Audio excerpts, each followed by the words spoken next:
Frank Cushing, father, high school teacher, and role model for the community, and possibly murderer. Fact: Frank Cushing has been using his high school security clearance and materials to profit for years. Fact: those who stood in his way paid with their lives. What happened to Fire Marshal Frank Cushing? You thought you could leave 9 children fatherless to avoid the world finding out about your 8mm secrets? I used to shoot pirate TV every day, and one day I dropped my comic book behind the backdrop, so I went back there to get it, and when I went back there, I found all these whips and chains and coats and stuff right in front of the fire exit. And when I asked Frank Cushing about it, he told me to, he said, shut the hell up and shut up the damn 2-shot.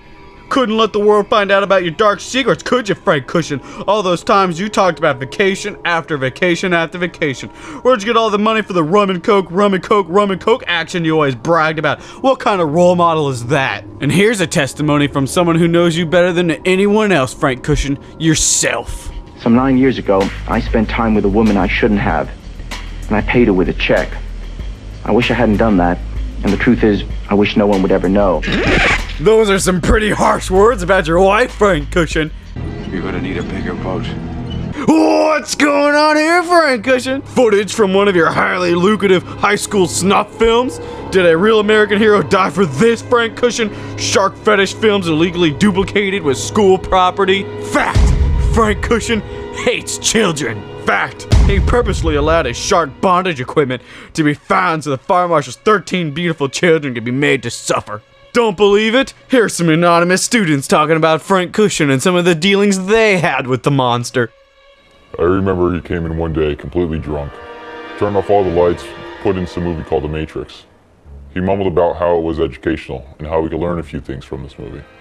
How all us fucking kids would be a lot more useful as batteries. Whatever that means. Oh, and he showed us this really creepy shark movie too. We went, with money out of our own pocket, to an amusement park to shoot some fucking footage for him. We came back, he burned all of our tapes, chewed on some of them, told us to go back, fall off some rides, get eaten by some wild dogs. They don't even have wild dogs at Busch Gardens, Frank Cushing. Fact: Frank Cushing teaches TV productions. Fact: Frank Cushing doesn't know anything about TV production.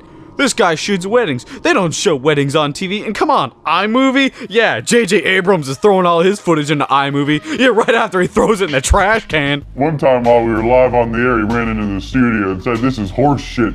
You can't say animal names on TV." He pulled the video cables right out of the wall and told us the pros do it all the time. Something about how it stops the space-time continuum at 88 miles an hour. I don't know. He was clearly drunk that day. I tried to walk over and plug it back in, but he threw his beer bottle at me and said I was going to be in the gym for the rest of the year. Fact: Frank Cushing promised his students that his class would get him places. Fact: all of Frank Cushing's students are failures. The only place Frank Cushing's students ended up was under the bridge or in the homeless shelter. Look at this script, Frank Cushing. Exterior, busy city on a dreary day. Yeah, that's what it looks like to you, Frank Cushing, because it sure does to me. Good thing we learned about script writing and continuity, because I hear about it all the time. Sure wish I knew what it meant. You know what? Screw continuity. You thought you could just walk away from all this, didn't you, Frank Cushing? You thought you could just fake a disability and wasted taxpayers' money in Mexico. Think again, Frank Cushing. We've lured you into a bar and surrounded you by the people you've hurt most. Justice is served. This commercial should be proof. I'm not afraid, even of the truth, and even if it hurts.